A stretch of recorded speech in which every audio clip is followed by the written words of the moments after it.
आइए आज हम लोग मुग़ल एम्पायर के बारे में देखेंगे। मुग़ल एम्पायर के जो हमारे पहले एम्पायर हैं वो बाबर हैं, और बाबर ने सबसे पहली जो लड़ाई भारत में लड़ी थी वो फर्स्ट बैटल ऑफ पानीपत, जिसके द्वारा उसने मुग़ल एम्पायर को सेट किया था। और ये फर्स्ट बैटल ऑफ पानीपत जो है वो 21 अप्रैल 1526 को लड़ी गई थी, जिसमें बाबर ने इब्राहिम लोदी को हरा कर यहाँ पर एक मुग़ल एम्पायर सेट किया। और जो दूसरा उसने बैटल लड़ा वो बैटल ऑफ खानवा था, जिसमें उसने एक बहुत ही हिस्टोरिक जो हमारे राजपूत वॉरियर थे राणा सांगा उनको हराया था। और ये बैटल ऑफ खानवा जो था वो 16 मार्च 1527 को हुआ था। अब फिर इसके बाद देखेंगे बैटल ऑफ चंदेरी, जिसमें बाबर ने मेदिनी राय यानी चंदेरी के जो हमारे रूलर थे उनको हराया। फिर बैटल ऑफ घाघरा में बाबर ने अफगानों को डिफीट किया, और इसके बाद उसने पूरा का पूरा मुग़ल एम्पायर सेट किया। और बाबर ने ही सबसे पहले यहाँ पर कॉम्बिनेशन ऑफ आर्टिलरी यानी वो तोप खाना लेके आया था, जिसके ज़रिए उससे एक बहुत ही सुपीरियरिटी मिली थी बैटल्स में।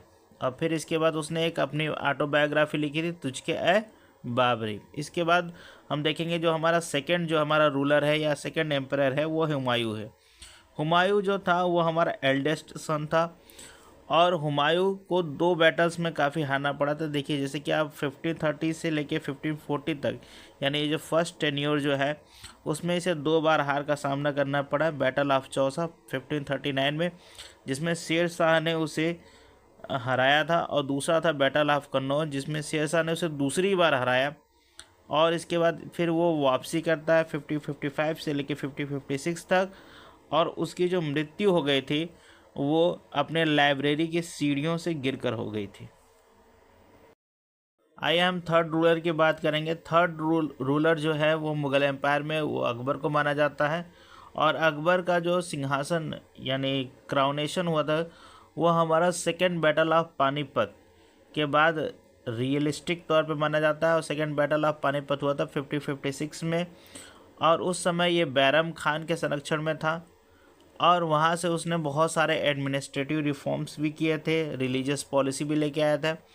और फिर इसके बाद नेक्स्ट देखेंगे जहांगीर का जो शासन था वो 1605 से लेके 1627 तक था, और जहांगीर के समय में एक पावरफुल क्वीन थी जिसका नाम था नूरजहाँ। और नूरजहाँ जो थी वो उसके शासन कार्य में बहुत ज़्यादा दखल अंदाजी करती थी, मतलब कि बहुत ज़्यादा इंटरेस्ट लेती थी। नेक्स्ट जो है वो शाहजहाँ है। शाहजहाँ 1627 से लेके 1658 तक माना जाता है, और शाहजहाँ फेमस है ताजमहल के कंस्ट्रक्शन से। और ताजमहल का जो कंस्ट्रक्शन स्टार्ट हुआ था वो 1631 से लेके 1653 तक हुआ था। फिर जो हमारा लास्ट अगर माना जाए जो हमारा पावरफुल रूलर था वो था औरंगज़ेब। औरंगज़ेब ने आलमगीर का टाइटल लिया था, जिसका मतलब होता है कॉन्क्यूरर ऑफ द वर्ल्ड। और इसके बाद से औरंगज़ेब के बाद से जितने भी हमारे सक्सेसर हुए मुग़ल एम्पायर के, उन्हें हम लेटर मुग़ल्स के नाम से जानते हैं।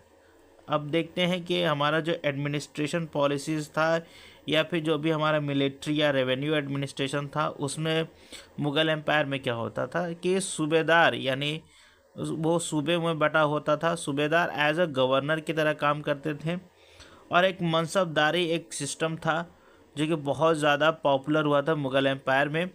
और उसमें मनसब का मतलब होता है रैंक और पोजीशन, और इसमें जितने भी हमारे नोबल्स होते थे, जितने भी हमारे सरदार होते थे, उन्हें मनसब दिया जाता था। और यही जो सिस्टम था उन्हें मनसबदारी सिस्टम कहते थे, मनसबदार कहते थे उन नोबल्स को।